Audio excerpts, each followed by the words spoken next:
because you're not going to remember all of the good things. Because remember, our minds are kind of trained to really spot the bad things that have happened to us.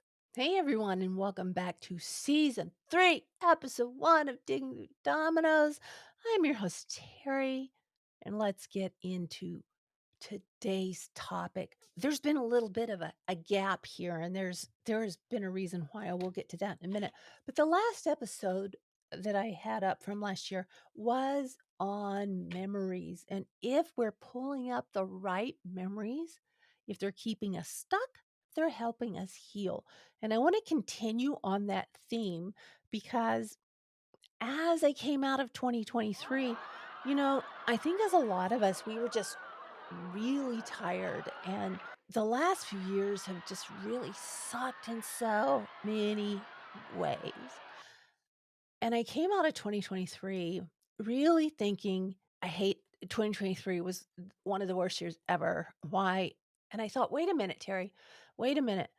I was remembering everything negative that had happened in 2023. I was remembering I broke my leg out of absolutely nowhere, have no idea how I broke it. I was remembering having to have bone scans, trying to get in to see a stroke neurologist. I had some health problems that kind of kept me down. I was remembering coming off of a cruise in December with RSV that I'm still dealing with a little bit. I'm not contagious. I'm just kind of dealing with, the end game of that. Then I broke 3 ribs, and there have been just so many things that have happened. I was concentrating on the negative, and I had to stop and think, wait a minute, Teri. 2023 was really a breakthrough year for me. And I stopped and I went to my calendar, and my gosh, it, it what it did, it made me turn around the way I was thinking about things, the way I'm concentrating on things.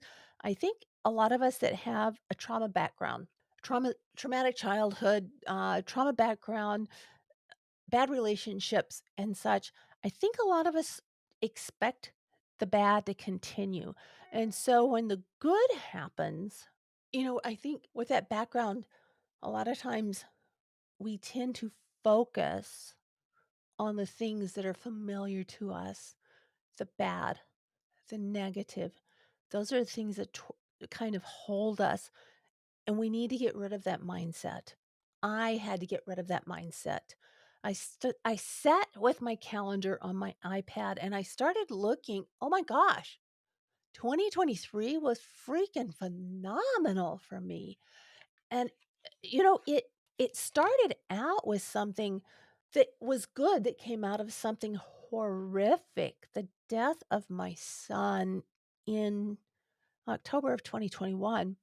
And in January, I got a phone call from a local reporter with Coin News, Elise Haas.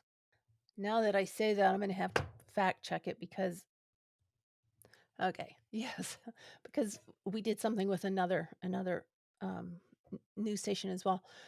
But Coin 6 with Elise Haas, she called me out of the blue and she told me that she had spoken with one of the anchors, Jeff Gianola, who had relayed to her information about my son Joshua. And so she did a special report with me and another mother that is struggling, fighting through Portland for her son. Parents desperate for help. Why does it have to get this far? Their sons sleeping on the streets, suffering with mental illness. As a mom, I'm thinking they have parents that love them and they can't get help. But why is it so hard for them to get their children the care that they need? Thursday, Coin 6 is getting answers. The doors to civil commitment closed. The only open door is the door into jail. The system is failing. Thursday at 5 on Coin 6 News. Watching out for you. And that was awesome because I got to tell Joshua's story. I was able to let people know the system that I have been fighting, how long I've been fighting, and how frustrating it has been. So she did a special on that. And then she called me back. I think it was in February. She called me back about a town hall. We have a Measure 110 in Oregon, which is just It's Oregon, that's really all I wanna say about it right now, but it needs to be repealed, so that she had called me in on, um, to speak about my feelings about Measure 110, which decriminalizes personal drug use. All personal drug use is decriminalized. Okay, so we've got a problem here. They're telling us that it's still illegal to deal drugs, but use is decriminalized. What ended up happening here in Oregon is it pretty much set up a I don't I guess the only way really to compare it is a fast food place for your drugs. It was like they were being handed out left and right, and it just went to hell in a handbasket. So I got to go on there, and I took Joshua's ashes with me in his urn in his little velvet bag, and one of the proponents was talking about Measure 110 and how wonderful it was for Oregonians, and how just awesome it was to decriminalize for personal use and all this. And they got to me and asked me what I thought about that, and I pulled Joshua up, and I'm like, "This is decriminalization. Every drug in my son's system was for personal use. He just had them all there because he wanted to end his life. Even he couldn't take living in Portland." So that was really great, and out of that, I met some amazing, amazing people like Saskia Hotseller-Lippy. I completely butchered her name right then. Sharon Mirren, Terrence, a lot of the people from the Terrence Mosley, a lot of the people that have worked, they knew Joshua, and I had known them through the years, and that sort of brought us back together. And it was really wonderful having that point where I felt Joshua's story was finally being heard. I'll put the links to both of those in the show notes if you wanted to watch those. That would be freaking awesome. Then I had I decided last January I wanted to be very active in the Cascade Blues Association. So I joined the Blues Association. And unfortunately, due to a lot of health reasons, I wasn't able to be as active as I wanted to be. I wanted to really get in there and work with the blues and help promote blues in Portland and do a lot of photography. I wanted to really work on and hone in not only my street photography that I had been working on for quite some time, but also my gig photography. And I was able to do a lot of that, but not as much as I wanted to. But I was able to do more than I had in the past. And I think it was at one of the first Cascade Blues Association meetings, I met a new artist here in Portland, and she is blowing the socks off of this town. She goes by Miss V, Valeria Arnold, and she is so amazing. She's amazing, became a friend, and I just love her to death. So I got some great photos of her as well as a wonderful friendship. So that was really, really cool. Then I had my first podcast guest, Vanessa Grace, and we did each other's podcast. She came on mine, I was on hers.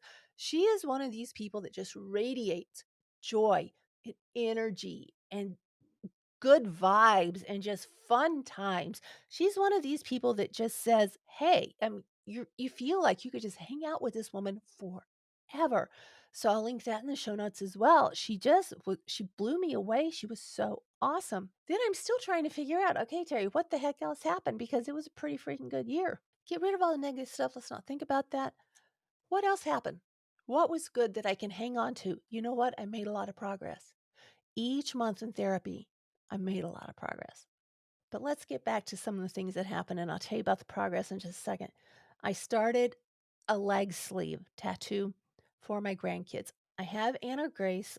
She has the real estate on my right thigh, this beautiful portrait of her. And I decided I needed something for the other grandkids. And so I'm doing a birth month flower garden for them. I'm about 8 sessions in, and I probably have 5 to 8 more sessions to go. It's gorgeous. I will insert pictures. It is so beautiful.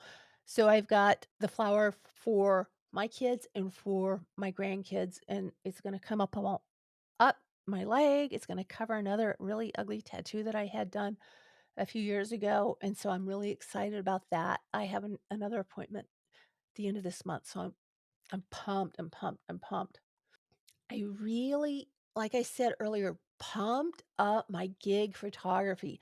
I bought a new camera. I bought some really good professional lenses, and I was out at gigs as much as I could be with the situations that were going on with my leg breaking, and they have no idea how it broke.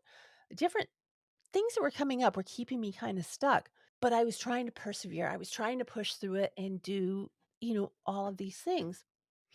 One of the things that really helped me was the town hall and the special that Elise Haas did because I hooked up with other moms that were dealing with the same situation with Portland. It makes you feel not so alone. We're all going up against this government that has just gone off the rails.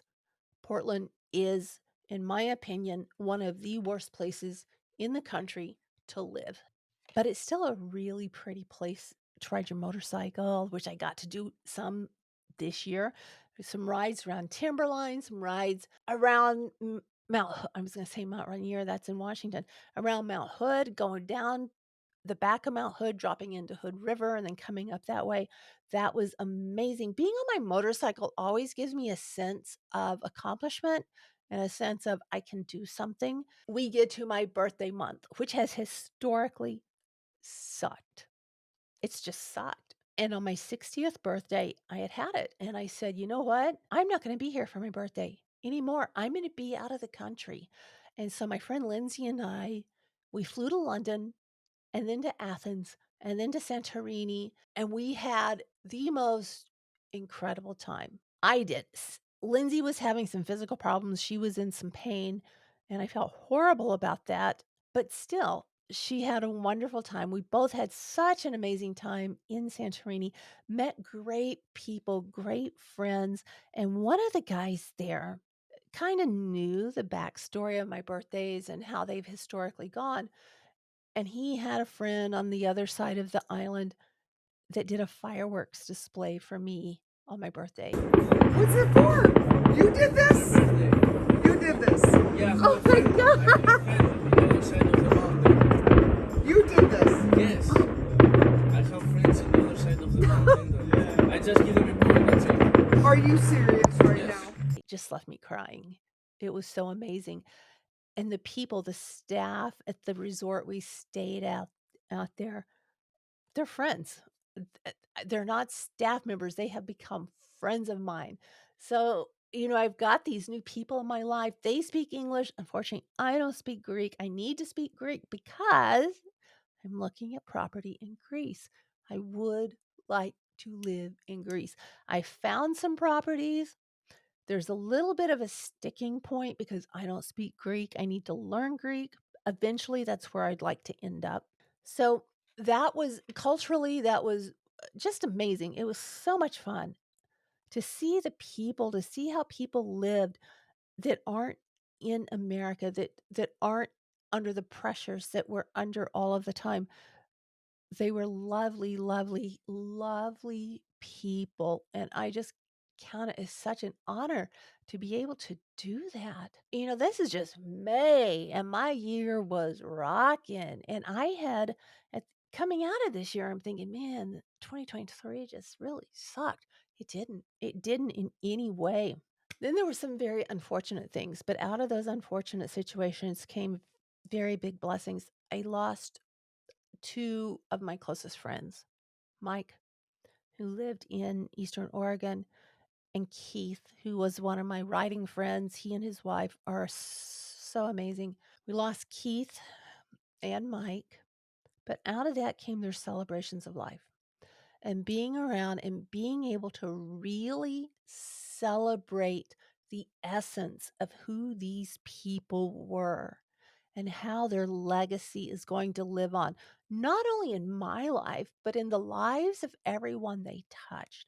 It was phenomenal. It was so different than a lot of times, I think back at my parents' funeral and, people would come up and talk and everything, but it was really such my parents' funerals were very I was very grief stricken. I really kind of wish that we had had the funeral and then later had a celebration of life so we could hear everyone's stories and everything the way that Keith's family and Mike's family did. It was just beautiful, and it just made me love them all the more. Then, well, earlier in the year, I bought primo freaking tickets for Rod Stewart in Las Vegas. And I asked my daughter, I said, "Hey, I've got these tickets. They are really some of the best tickets in the house at the Coliseum in Las Vegas. Do you want to go see Rod Stewart?" She looked at me and she said, "Who?" And I'm like, "You're out of the will."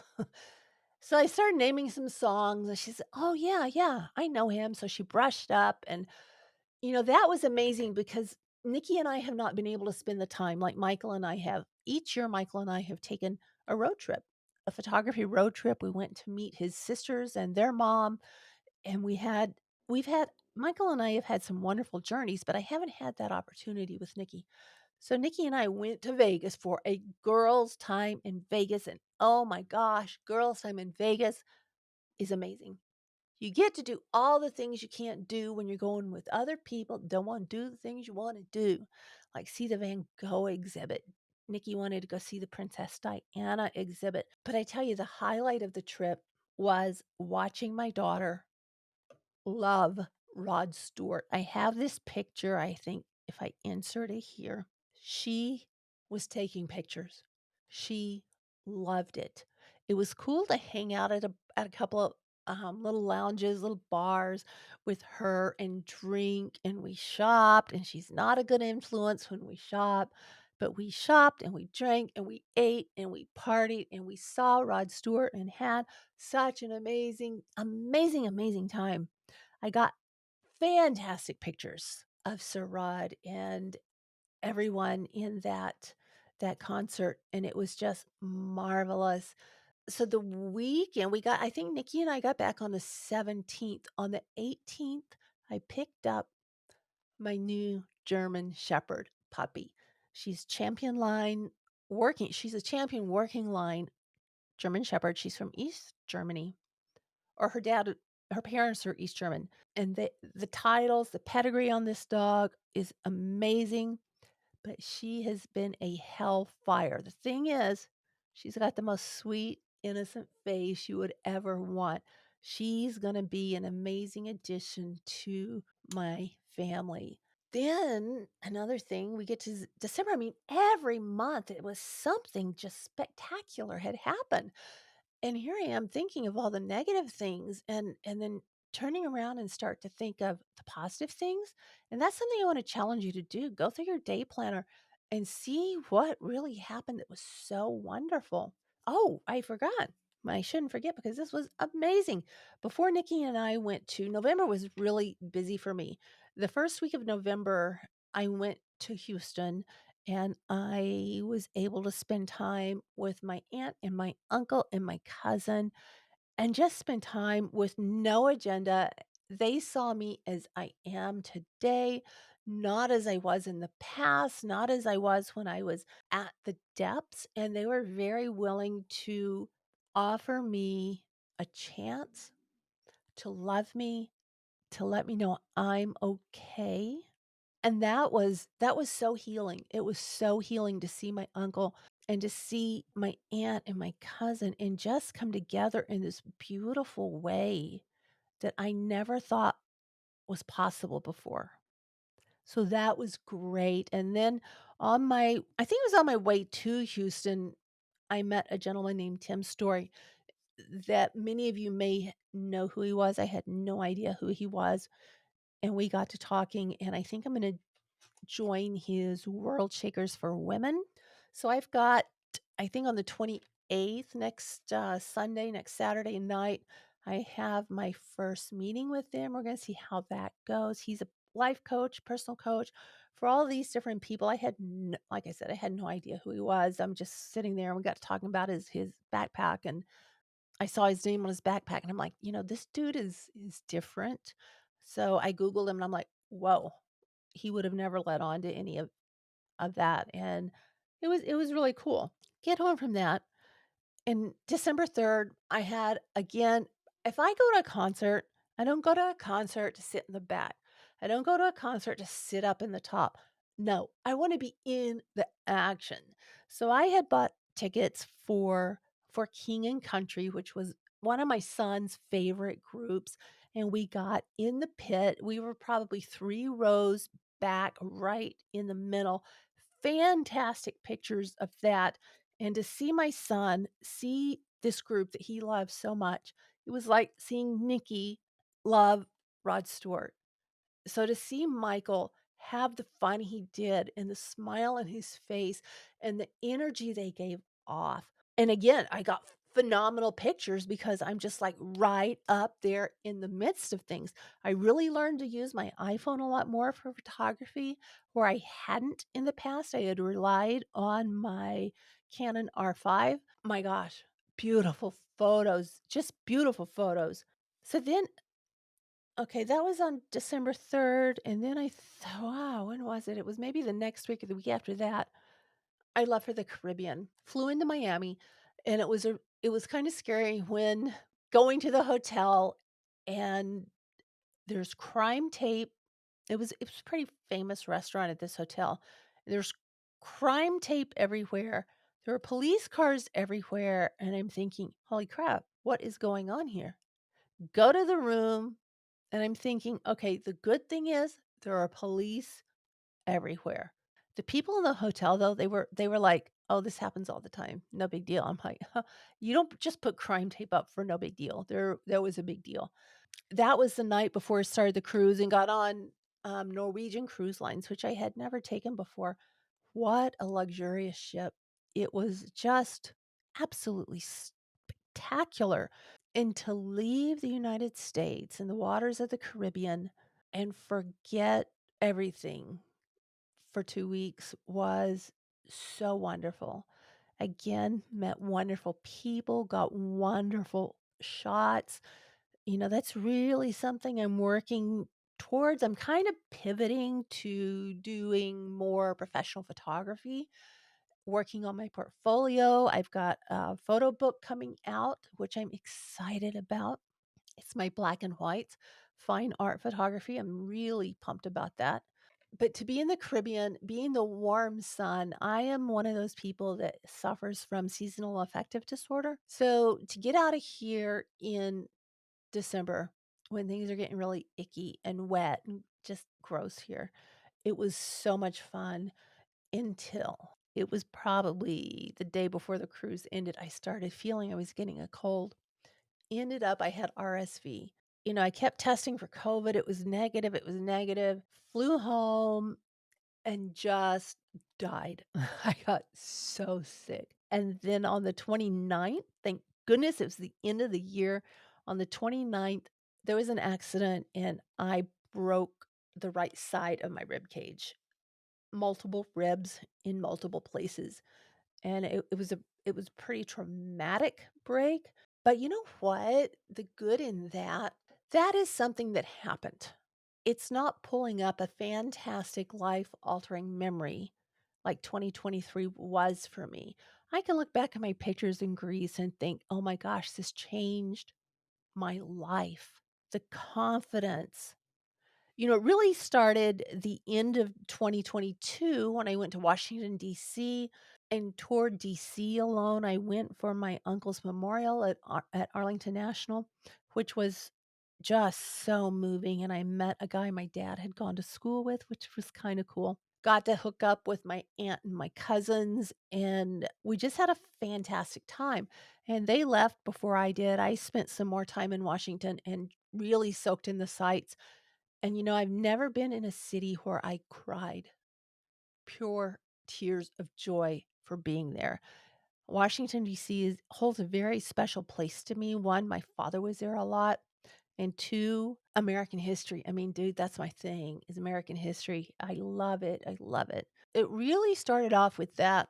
The traveling by myself, going to Greece, going to another country alone, basically, with not anyone telling me what to do or what I needed to do or where I needed to go or what not to do or just doing whatever I wanted to do. Being my own person, the growth that came from that was wonderful. Then when I was speaking with my therapist, it was really funny. So this 2023 started out with all this stuff that was happening with Joshua and being able to spread his story and how Portland, in my opinion, killed my son. And then going into a lot of things that I had to work through, breaking my leg, working through that, working through a lot of different things, meeting people on my podcast that I had not met before, speaking with people, making that initiative. And it was probably halfway through the year, maybe after I got back from Greece, and my therapist said, Terry, my gosh, you've made so much progress this year. You just seem grounded. It's like, whoa, dude, I've waited 13 years to hear that. So that was so exciting to be able to hear that. And I felt I had made progress, but I'm not really objective when it comes to that. Somebody else needs to kind of help me along the way a little bit. And these are guys that have seen me for continually for 13 years. Well, not every day, but you know what I mean. They've known me for 13 years and they're both saying, my gosh, this is your year. You're grounded, you're coming into your own. And then a few weeks ago, I think it was probably my last appointment of the year with my psychologist. And he said, Terry, for lack of a better word, you really have matured. And he didn't mean that as in I was acting like a teenager before, which, yeah, I had acted pretty inappropriately when I fell after my parents died and all through that. I was in such a spinning, horrible state, didn't know what was going on. I was feeling through this year that I was kind of putting the pottery back together, gluing the pieces, being that I have a piece of artwork that my dad did for me, a stained glass tulip that hangs up in my dining room. And I think about that a lot, the broken edges and how beautiful it is when my dad finished it, and how all of those cracks and all of those cuts that were made, how polishing them off and putting the lead in there just made it that much more beautiful. That's really what I felt like. The years before that, I was focused more outwardly on, Joshua and outreach and just different things. This year, I feel like the funnel is finally coming around to girlfriend, you're turning a corner. You're turning a major corner. And I had something happen to me that sort of proved it. I think this might have been when my therapist spoke up. I have two family members that will not speak to me on Facebook because of another situation involving another person that was incapable of telling the truth. So they watch what I do, but they won't talk to me. I got a friend request from one of them, and I sent a message and I said, "Hey, this is kind of weird, I got a friend request from you and it just seems out of the ordinary. And so you might want to change your password in case you didn't send this. You may want to change your password.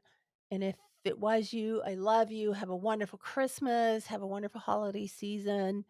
I love you, Terry." So that friend request just sat there staring me in the face. And what I'm about to tell you, 5 years ago, 10 years ago for sure, would have sent me into a spiral and made me doubt my self worth. And it was probably one of the best things that could have happened to me in realizing how well I'm doing on my journey. I finally accepted the friend request. I was still a little leery about it. I mean, she hadn't called me back and I was feeling kind of weird but I accepted it. I thought, hey, be the bigger person in this family drama situation. I'll accept and go forward and just, sort of see where it goes. So then I made a post about the sport of shoe shopping. That's a whole nother story. We'll get into another time, maybe. And she hearted it. And I was like, oh, that's really cool. She hearted it, but she didn't say anything. A few days later, I found out that she had unfriended me. Okay. So I think that's pretty juvenile anyway. The blocking, the unfriending, the all of this stuff on Facebook. I think it's just pretty juvenile. My profile is public. It's public for my kids and for my grandkids and for my aunts and uncles. Whoever wants to see it, they can see it. But to send me a friend request and then unfriend me years ago would have devastated me. I would have been really probably having to be in therapy every day, every day, every day. And I laughed. And I was speaking to my therapist about it, and he said, "She did what? How old is she?" I'm like, "Yeah, dude, she's 13 years older than I am, and I'm more mature than her." I said, one of the things that it really kind of made me realize this year how much growth I've made because I just had to laugh and think, how petty is that? No wonder my family is so messed up if this is what's going on. That was really exciting to me that it didn't put me in a spiral and I was able to step back and see it for what it was, a very childish move on her part. I wish her the best, but it really, it drew a line there. And I am so proud of myself because like I said, I couldn't have done that before. You know, I I just look back and think, Terry, how could you be focused on everything negative when so much wonderful has happened in your life this year alone? I'm supposed to go back to Europe for my birthday this year. I'm really looking forward to that. I'm not sure if I'm going to make it or not. It really depends on what's going on over there and what the State Department says. But I'm looking forward to more self growth. I'm looking forward to being able to congratulate myself on the progress that I have made and being able to differentiate the two people.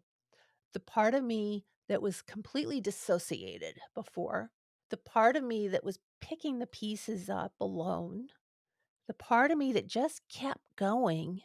And I know I can keep going. I've got that track history now that I'm no longer where I was. So that gives me the confidence to keep working on myself, keep building and keep going. My dad always told me if you stop learning, it's time for you to go. I feel in a way it's kind of funny to say at 61 years old, but it's almost as if my life has just begun. Yours can too. So I really challenge you if you're feeling like you had a really crappy 2023, go back and look at your calendar because you're not going to remember all of the good things. Because remember, our minds are kind of trained to really spot the bad things that have happened to us. And we kind of tend to focus on those things. But if we change the mindset and we see the wonderful progress we've made, anything is possible. So I'm going to wrap that up today and we will get back with everything soon. If you are on the audio version, I ask you please go through and watch the video version. And if you would do me a wonderful favor, please like, subscribe, maybe leave a nice review if you feel so inclined on Apple Podcast or Spotify, because I need validation still. And it also helps the podcast do better so I can get to where I can support myself and feel a little bit more like my wings are able to spread and fly. So if you do that, I would love it. Still, the open call is open. If you have a topic that you want discussed, if you would like to be considered to be on the podcast, drop me an email, drop me a comment, let me know, and let's talk. The more we take the darkness off of our life, the more light can come in, the more we can help other people, therefore, make more progress ourselves. You guys have a wonderful day, a wonderful week, and I will see you soon.